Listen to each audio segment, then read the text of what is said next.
La política italiana está de moda, y la razón tiene nombre y apellido. Giorgia Meloni. Se está convirtiendo en la política más reputada del continente, y no por las razones que estáis pensando. Se está convirtiendo en el foco mediático europeo y es de las pocas que le ha plantado cara de forma directa a Trump. Mi si deve dire quindi che cosa si intende fare, cioè dobbiamo prendere distanze nel senso che dobbiamo uscire dalla NATO, dobbiamo chiudere le basi americane, dobbiamo rompere i rapporti commerciali, dobbiamo assaltare i McDonald's, non lo so. Admito que lo del McDonald's me ha pillado con la guardia muy baja. Ahora bien, y abstrayéndonos de estas declaraciones, ¿realmente ha sido tan buena la líder italiana?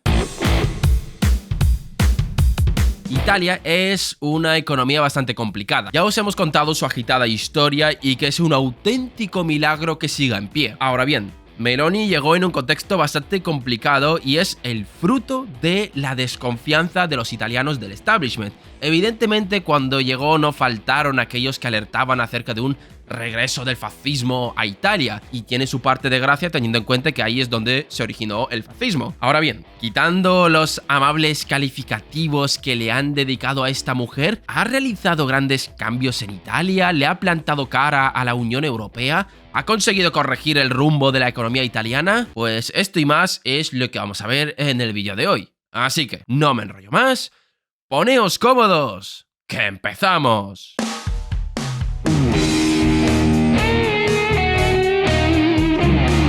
La década del 2010 ha sido bastante complicada para la economía italiana y sobre todo para su sociedad. Lo que pasó en esos 10 años no es más que la consecuencia lógica de cómo se organizaba su economía. En el 2011 los inversores desconfiaban de la capacidad y el compromiso de Silvio Berlusconi para sanear las cuentas públicas, y eso acabó transmitiéndose a la prima de riesgo italiana. A diferencia de los Estados Unidos, donde se emite una deuda conjunta, en la Unión Europea cada país emite su propia deuda. Y eso tiene sus pros y sus contras, pero lo que nos interesa en este vídeo es que los bonos alemanes son la referencia dentro de la Unión Europea al ser considerados los activos libres de riesgo. Y la diferencia entre el bono alemán y los de cualquier otro bono de un país de la Unión Europea se conoce como el spread o diferencial. Esto importa porque en caso de un pánico los inversores se irán de los bonos italianos hacia los alemanes, y en 2011 ese spread superaría la barrera psicológica de los 550 puntos básicos. Llegó a un punto en el que el bono italiano a 10 años ofrecía un rendimiento de un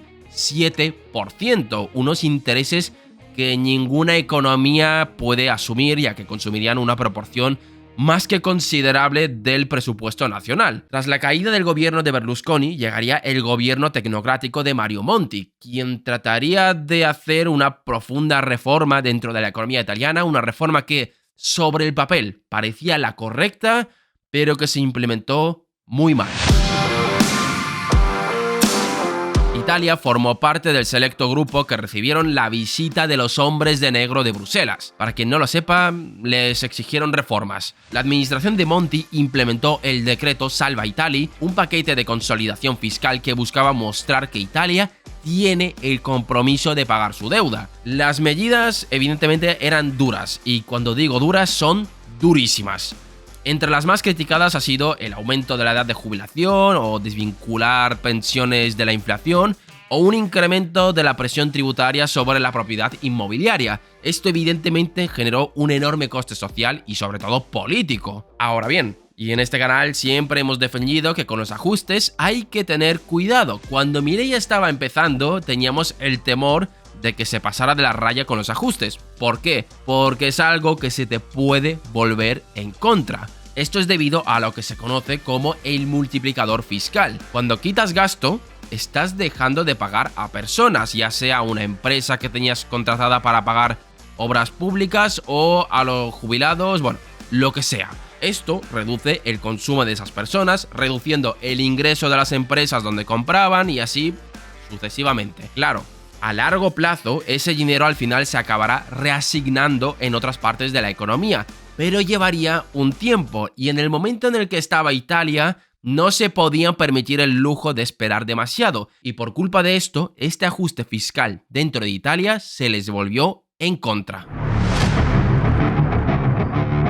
Durante la crisis de la eurozona y específicamente en el caso italiano entre el año 2011 y 2013 se subestimó la magnitud de los multiplicadores. El FMI acabó reconociendo que se equivocaron a la hora de estimar el efecto. Aparte del ajuste fiscal, también se produjo una reforma laboral que flexibilizaba el mercado facilitando despidos y contrataciones.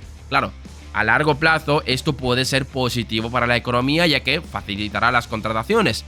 Pero en el corto plazo esto genera mucho malestar ya que se incrementan los despidos. El paro en Italia había llegado al 12%, algo que hundía aún más su economía. La suma de todo esto, la subida de impuestos, recortes en pensiones, el ajuste en el mercado laboral, generó una caída del PIB que fue estrepitosa. Para que os hagáis una idea, se contrajo en un 2,4% en el año 2012 y en un 1,8% durante el año 2013. Y esto generó una curiosa paradoja. A pesar de que el déficit primario había sido corregido y estaban siendo responsables, la deuda se disparó. Es simple resultado matemático. La ratio deuda-PIB es la deuda pública dividida entre el PIB. Si el denominador, que es el PIB, cae, la ratio se incrementa. Este ajuste fue demasiado duro y en vez de disminuir el peso de la deuda, la ha incrementado hasta llegar al 130% del PIB. Y mientras tanto, la economía italiana seguiría arrastrando los mismos problemas de siempre, llena de pequeñas empresas improductivas, una división entre el norte y el sur, y a esto hay que sumarle que el sistema bancario estaba lleno de empresas zombies. Básicamente, para no quebrar, les seguían prestando a esas empresas para que sigan sobreviviendo. Con este contexto llegaría la pandemia y la posterior crisis energética. Lo vamos a pasar un poco por encima ya que es un poco más de lo mismo. Confinamiento, aumento del gasto público, incremento del coste energético. La misma historia de siempre. La política italiana se cae a cachos y ahí es donde emergió la figura de Giorgia Meloni.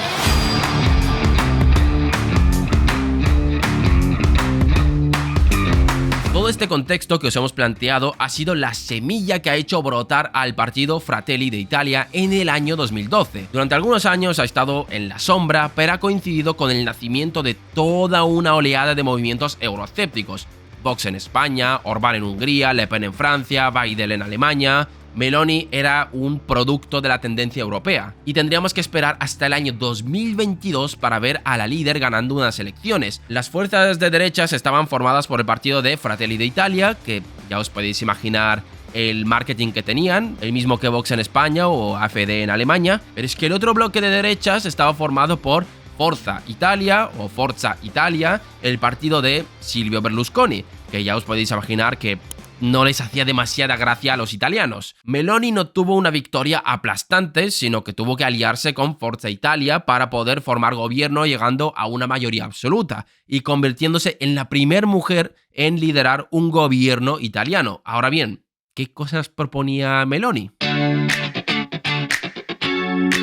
Estamos hablando de 2022, no era el mejor momento para ser un partido euroscéptico, más que nada porque veníamos de una pandemia donde el hecho de estar en la Unión Europea ayudó a muchas economías, especialmente la italiana, y la guerra entre Rusia y Ucrania que reforzó la necesidad de una unión. Estos sucesos fueron un pequeño balón de oxígeno para el movimiento europeísta. Si habéis vivido de forma consciente a nivel político la década pasada, habréis visto cómo los movimientos euroscépticos iban creciendo como la espuma, con el Brexit como el culmen de todo este movimiento. Ahora bien, ¿era Meloni una euroescéptica? Evidentemente sí. Durante su campaña electoral lanzó duras críticas hacia la Unión Europea, prometiendo reducir la injerencia de Bruselas en la vida italiana. Esto como consecuencia directa de las reformas que les obligaron a implementar desde Bruselas en el año 2012. Como ya hemos visto en el apartado anterior, se pasaron de frenada y se convirtieron en caldo de cultivo de un movimiento antieuropeísta.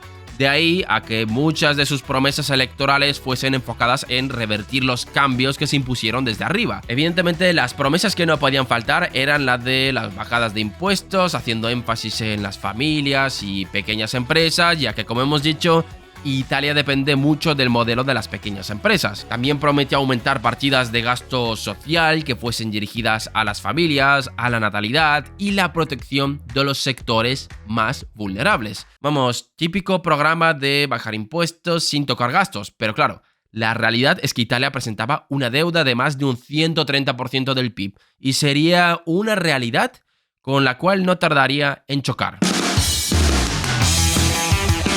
Evidentemente, con el estado de las cuentas públicas italianas no había mucho margen para bajar los impuestos y mucho menos para subir el gasto. Aparte de que tras la pandemia y el shock inflacionario los tipos de interés subieron, haciendo que el servicio de la deuda se dispare. Acordaros que durante la década anterior los estados se financiaban a tipos de interés muy bajos. Aparte de que, por parte de Bruselas, hubo varias señales de aviso para que el gobierno no se pase de la raya con el gasto. Hubo algunas correcciones puntuales de impuestos, pero evidentemente no se llevó a cabo la gran reforma fiscal. Hubo una especie de tira y afloja con los salarios. Por un lado, se rechazó la indexación automática de los salarios.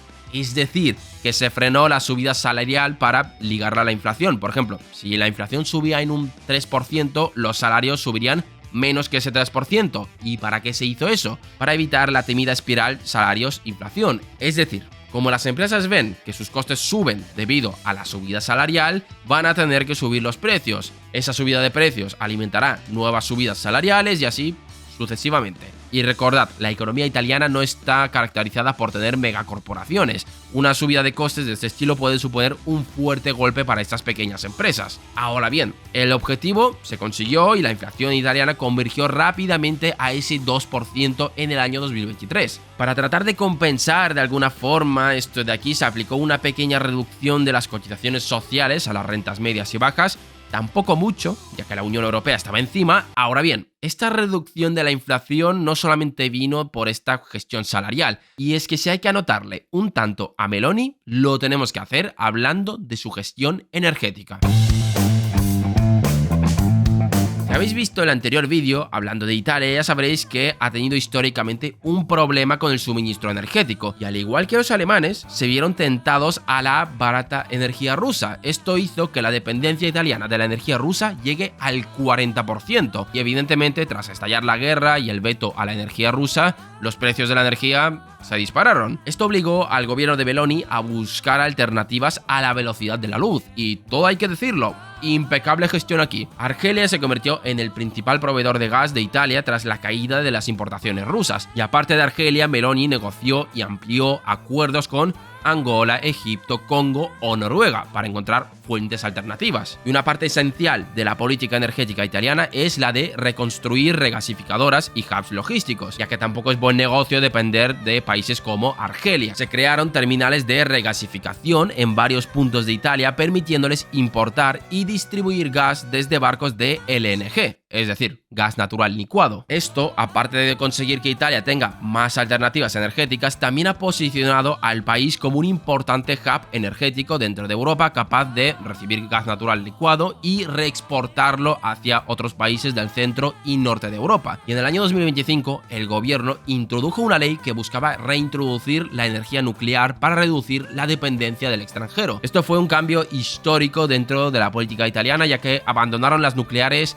en los años 80. Aún está en proceso de aprobación parlamentaria, pero supondría un cambio bastante relevante para Italia. Aquí, nada que objetarle a Meloni, la dependencia de la energía rusa se ha reducido a menos de un 5%. Por tanto, sí, ha reaccionado muy bien a este reto que tenía por delante. Ahora bien, ¿qué tal el resto? Pues adelantándoos la respuesta, tampoco hay mucho que destacar.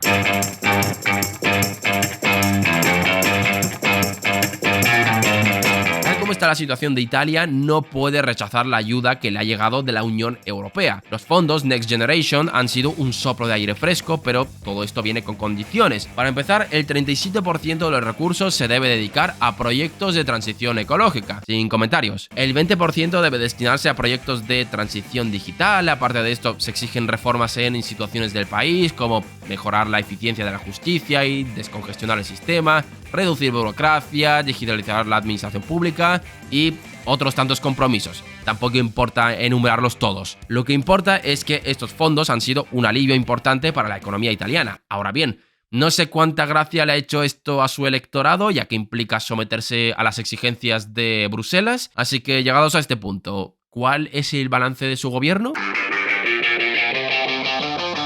Meloni está despertando mucho entusiasmo en la política internacional y se está convirtiendo en la líder europea más mediática. Ahora bien, los resultados de su gobierno son bastante contenidos y no le voy a echar la culpa. Si habéis visto este vídeo y el anterior, ya veis el contexto del que viene Italia.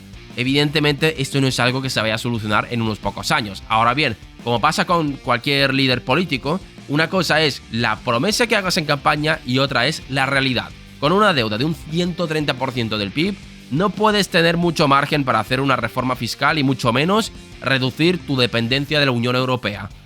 Ahora mismo su vida depende de seguir dentro de la Unión. Lo que ha hecho bien el gobierno de Meloni es adaptarse a la realidad de la economía italiana, dejar atrás sus propuestas más extravagantes y corregir poco a poco los problemas que lleva décadas arrastrando la economía italiana. En política energética, como hemos dicho en este vídeo, bastante bien, han conseguido redirigir el rumbo y esperemos que Italia salga adelante con su proyecto de energía nuclear, y por el resto pues está demostrando tener buenos dotes de liderazgo, pero tampoco es que esté liderando una revolución sin precedentes dentro de Italia. Simplemente se han adaptado a la realidad y no han sacado adelante reformas que puedan poner en riesgo su estabilidad. Vamos, un golpe de realpolitik en toda regla. ¿Y vosotros qué pensáis? ¿Qué os está pareciendo la gestión de Giorgia Meloni? Os leemos en los comentarios. Gracias por vernos un día más y nos vemos en el próximo vídeo.